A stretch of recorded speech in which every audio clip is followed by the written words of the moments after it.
Unfortunately, we had to start the show with the sad news of the Pope's passing, but stay with News Central throughout the day as we get updates on this. And after the break, we'll be joined by human rights advocate and youth voice amplifier Peter Aka as we dive into what it really means to set a clear, focused youth agenda for the 2027 election. What do young Nigerians need? What should they demand? And how can they organize not just to vote, but to lead? So stay with us. Jasiri continues in a moment.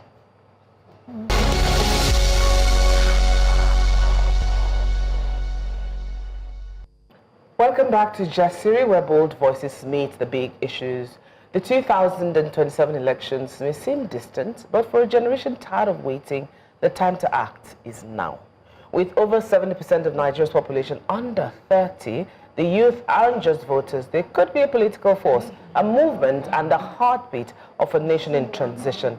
But if the youth are the majority, why do they still feel marginalized? Why does it seem to many of them that their concerns are often sidelined in manifestos? And why do their votes rarely translate to real influence?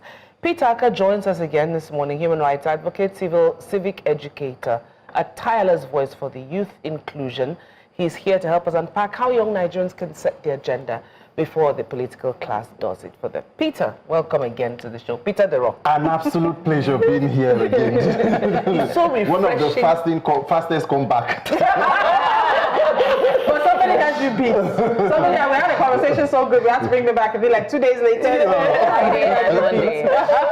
But it's good to see you again. Thank you so much, Peter, and happy Easter in arrears. So before we get into how the Nigerian youth can set an agenda for themselves in 2027, let's stay a little bit in the present. The National Youth Conference was announced by the president during his speech on October 1st, 2024. It was initially slated for February of this year, but the planning committee was eventually inaugurated on March the 10th, 2025. Since then, we barely have heard anything much about the youth confab. If we were to go on just how everything around the confab has been playing out, what would you think that says about how the Tinubu administration regards Nigerian youth? There is complete disregard to every aspect of the nation. It's not just the youth. And then again, if even they go ahead with implementing the youth conference, it will only end up being another APC youth rally because the government has its way of, politicizing whatever they do. And then the devil will be in the detail in terms of implementation of whatever are the recommendations that may even come out from Nigerian youths. So it is one thing to propose a conference and another thing to have the sincerity of political will to follow through with whatever will be the genuine fallout of that, meeting. So that is where we are as a people. Well, I know that the conference is expected to include virtual consultations. That means maybe online platforms where a lot of youth can, put in their words. We're supposed to have something like regional meetings and a final week in Abuja. Even when I see all this layout, I know how much money. Please put me in the planning committee. We'll talk about youth participation in governance to make their voices heard. That's supposed to be the pivot of all these discussions. But if you're given a chance, Peter, would you like to take part in this national youth conference? I basically believe that it will be a charade. Look, let us be honest and sincere with ourselves and be very straight. Nigeria does not need another youth conference. Everybody that is in Nigeria today, whether those in power and out of power, know the problems that we are facing. The president has certain reports that are at his disposal. There is a 2014 National Conference report that was put together by the Jonathan administration. During the Labour Congress protest last year for minimum wage increase, the president came out with the implementation of a Stephen Oronsaye report that has become the rush hour report for every Nigerian government that finds itself in a difficult position. What happened with the implementation of Oronsaye report? There is a Justice Uwe's panel on electoral reform that the federal government also has access to. What is happening with all these reforms? So what gives us the guarantee that a youth conference will become the silver bullet? Nigerian politicians are not sincere in purpose with what they are doing. And the Nigerian youth must rise above that occasion and become very strategic, because guess what? Nigerian leaders may not know how to deliver good governance, but it doesn't mean they do not know corruption. The system you seek to change has been in place for more than 60 years. Nigeria is almost an open crime scene. So you must be strategic. Gathering people for a political charade and funfair would not solve the issues. We must decide what we believe that are the solutions and then implement implement it and not the other way around. Your oppressors calling you to come and sit down to discuss. I will not be part of that. Wow. But there's going to be hotel staycations. A what? There'll be staycations. Staycations. There'll be hotels. Let's move on. So some people would say that Nigerian youths are politically aware, but they're not politically strategic, right? And I think that leads to a lot of square pegs in round hole situation because we don't know how best to approach the situation. So how would you say that Nigerian youth can shift from being just aware to actually producing influence? I would want to say that a good number of Nigerians are aware of the issues that, bedevil every Nigerian. The question is, what is the solution and how do we approach this solution? We have over time decided to take on this knee-jerk reaction to, protest and mass protest. Whenever something comes up, hit the streets and make a demand. But over time, we have seen that it has been proven not to be very effective. Because the government will come out and tell you, okay, is it end bad governance? Don't worry, we'll release the cost of rice, we will release bags of rice to you and all of that. And then everybody goes in. And there is also a bad side because there is protest fatigue. When you call out people for a protest and then it does not meet the target, the danger in it is that you fall short of getting that kind of mass support in a second call. That was what happened with NSAS. Now, what the call for Nigerians will be, every sector in Nigeria is in trouble. The only systems that are doing well is corruption and criminality. There have been in fact, within the last 1 week, more than 150 persons have been killed in Plateau alone. And the president is still out of the country since the 2nd of April. This is the same president who criticized Jonathan and say, when it comes to security, the buck stops at the president's desk. Today, the president is missing in action when citizens are being slaughtered in the most gruesome manner. Why? Because he knows that, of course, it has no implication to his 2027 agenda. Travel through Abuja and Lagos, you will see placards of President Tinubu talking about 2027. So Nigerians will now have to decide what are our problems and what is the first step to, beginning our findings or solutions. Because you can't solve all.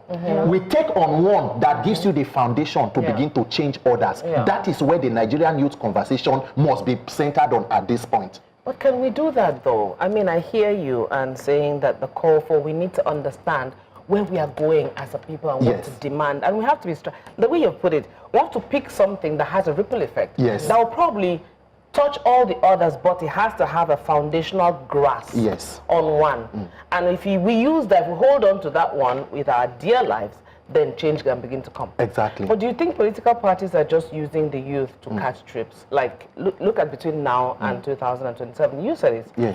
We already heard over the weekend that some governors from PDP are moving to APC and looking at the 2027 agenda. So my question will be, what do you think is the kind of pressure that we need between now and 2027 to apply to ensure that the youth, what the youth want is heard?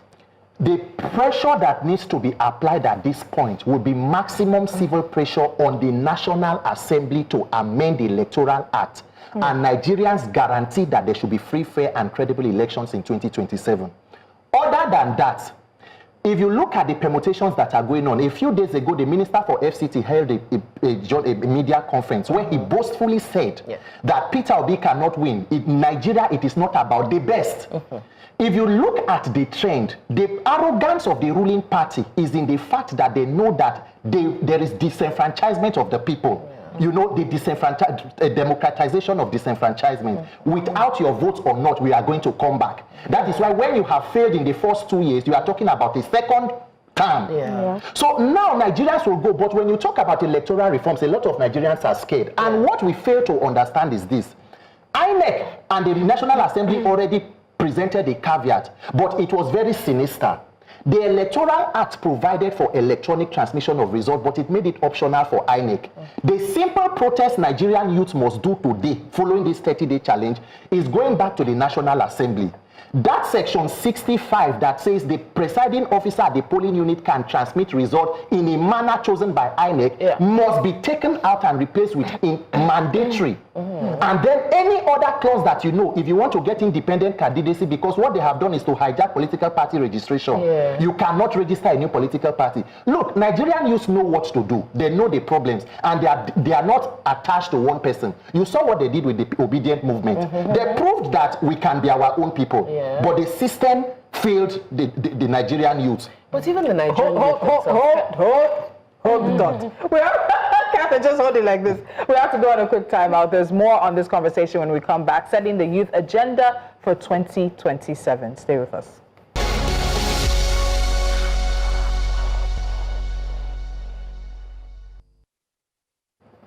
Welcome back. If you're just joining us, we're talking about the youth participation, their preparation towards 2027. And of course, we have Peter Aka in the building talking to us about it.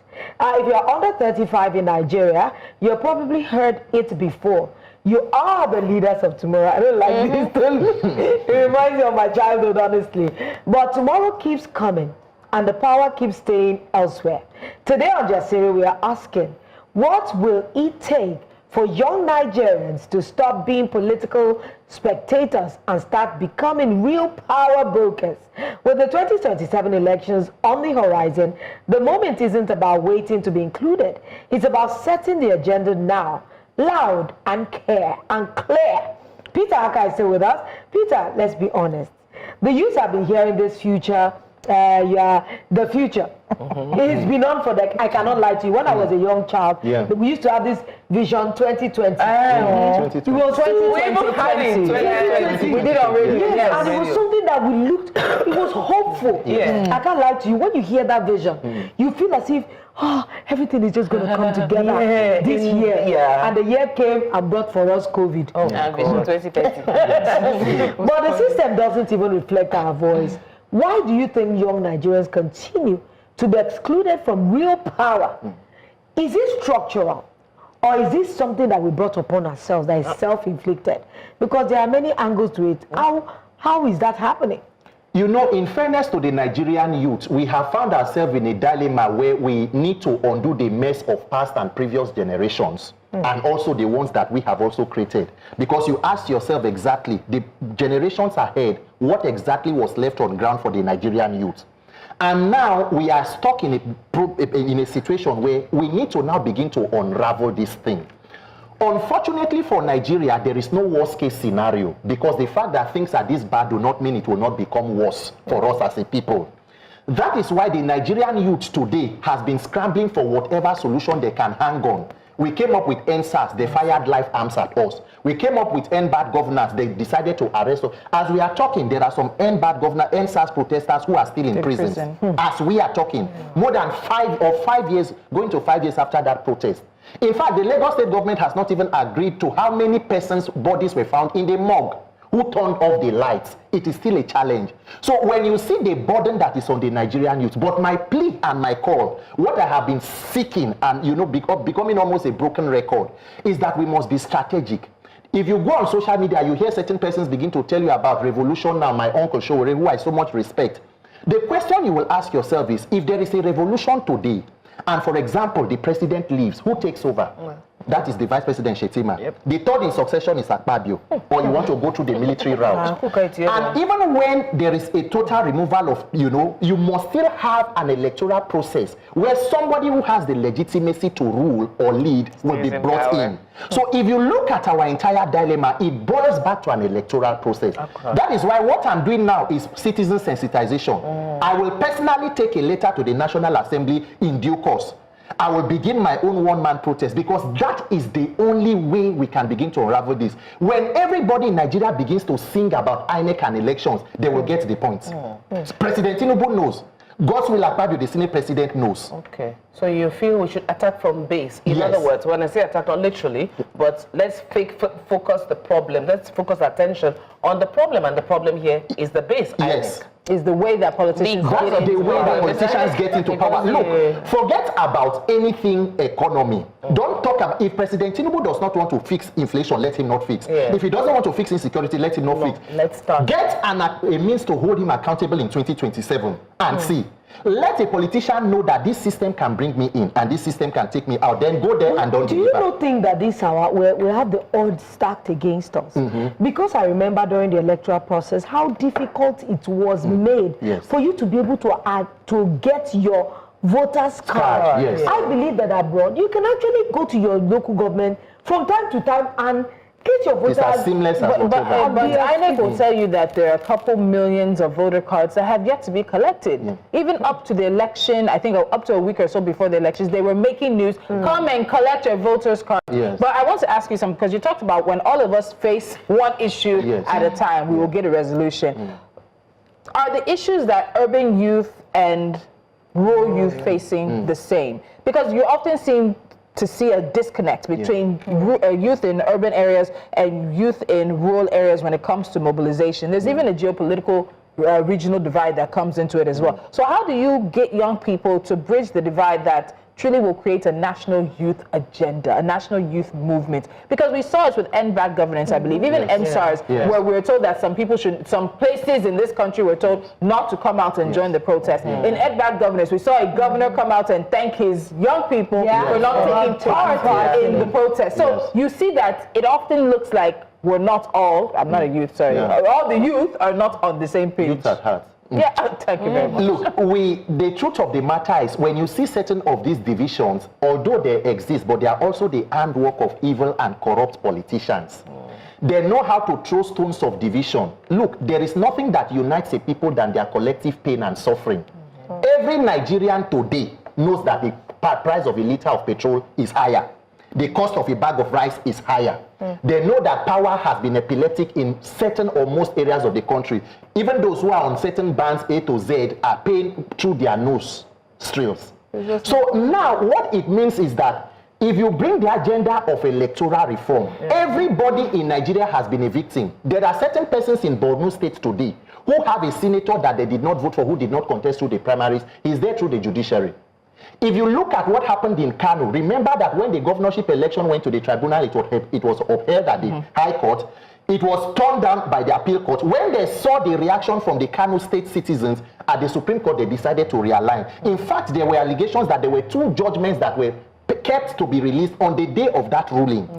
Every Nigerian knows that elections, when you talk about underage voting and all the beginning of what do they call it, inconclusive election, it began with Kano State, with President Buhari in 2019. Nigerian youth just need a level of sensitization and mobilization. That is what everybody will be talking about, including CSOs, because at some point it seems like we are more interested in protesting about the problems than solving them. Because maybe solving them puts certain persons out of business. So if we really want to take the root causes of the matter, it should be an aggressive citizen sensitization. Every Nigerian is a victim of bad governance, including those who are wealthy. Only the thieves or criminals in Nigeria today will not complain. Everybody is being touched by the hand of incompetence. You know, sorry. We have to go for a break. We'll be right back. Yes, so we're still having the conversation on youth sensitization.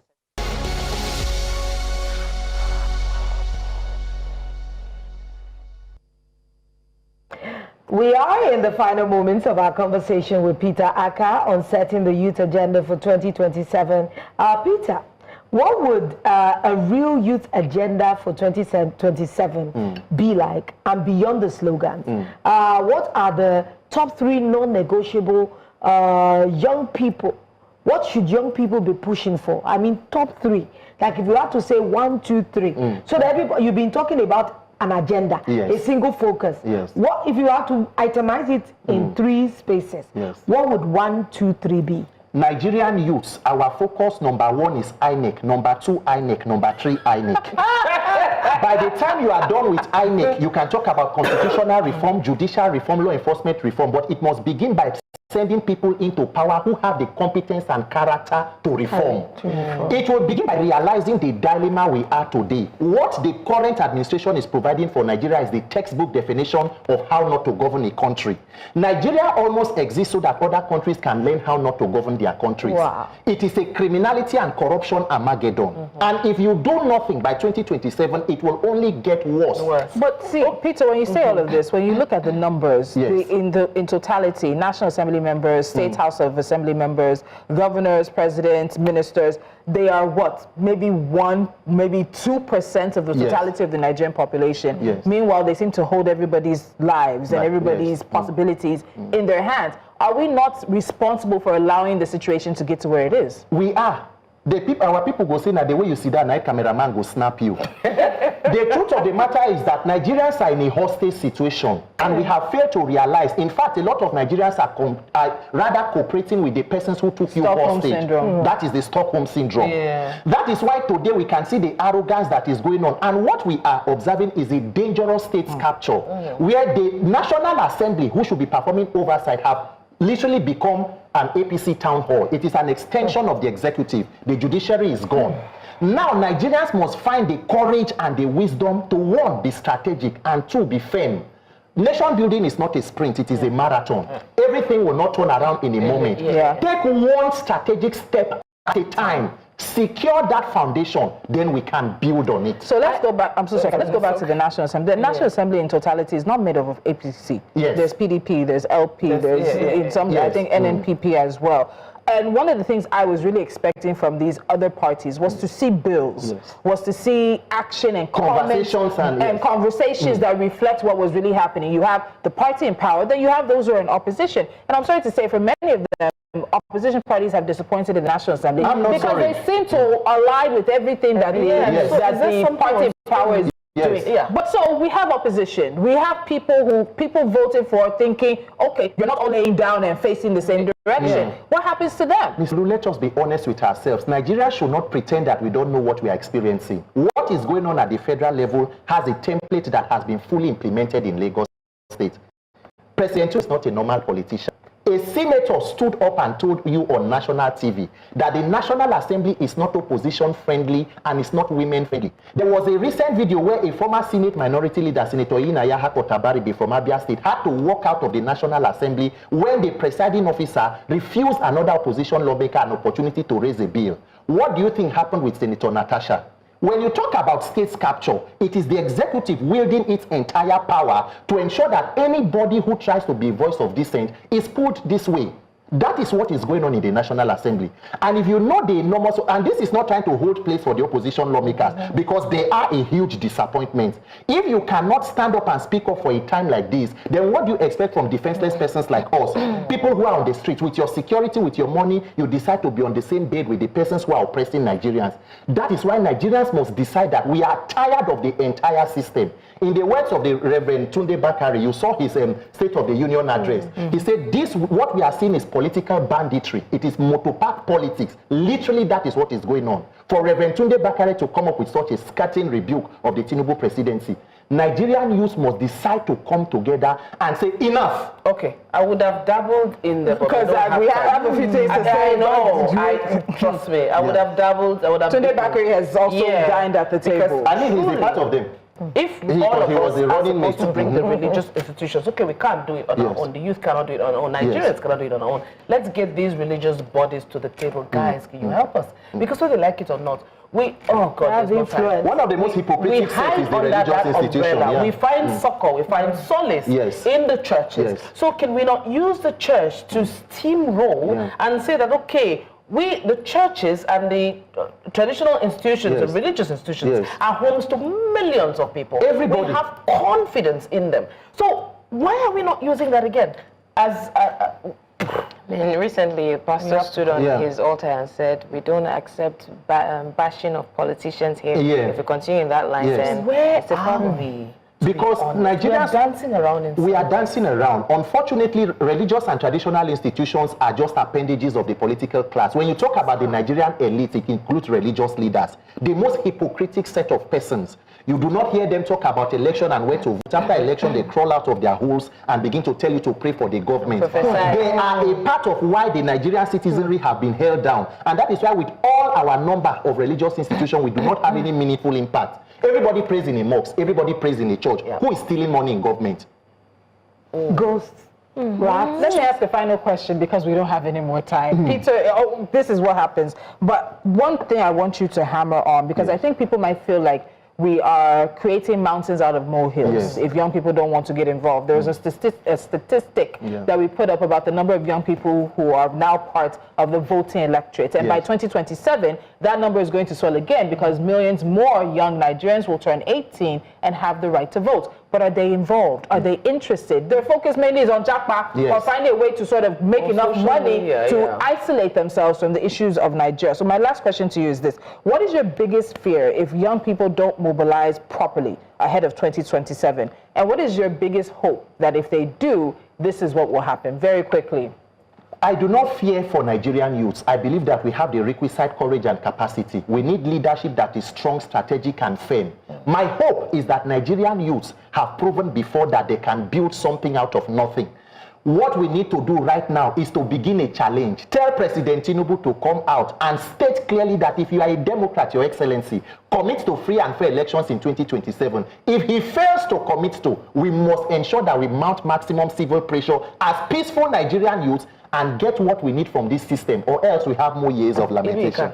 And let me tell you, politicians are ahead of you. This 2027 we're talking about. People have already done permutations, they've done assessments, they've done if this happens, if this person joins this party. There is analysis going on that the Nigerian electorate is not even catching. Let's not dampen our spirits before we begin. If we say we can, we can. It always seems impossible until it is done. All right. We have to go because they're in my ear. No more time. But thank you so much, Peter. As always, it's a pleasure having these conversations with you. And seeing you as a young person be so involved and interested and aware, knowledgeable. That's very important for us. We have to go right now. At the top of the 11 o'clock hour, you have Business Edge, but we also have some news coming in from Jos in Plateau State. So stay with us for the latest on that. We'll see you tomorrow at 10 a.m. West African time. From the ladies and our guests, it's bye for now. Bye.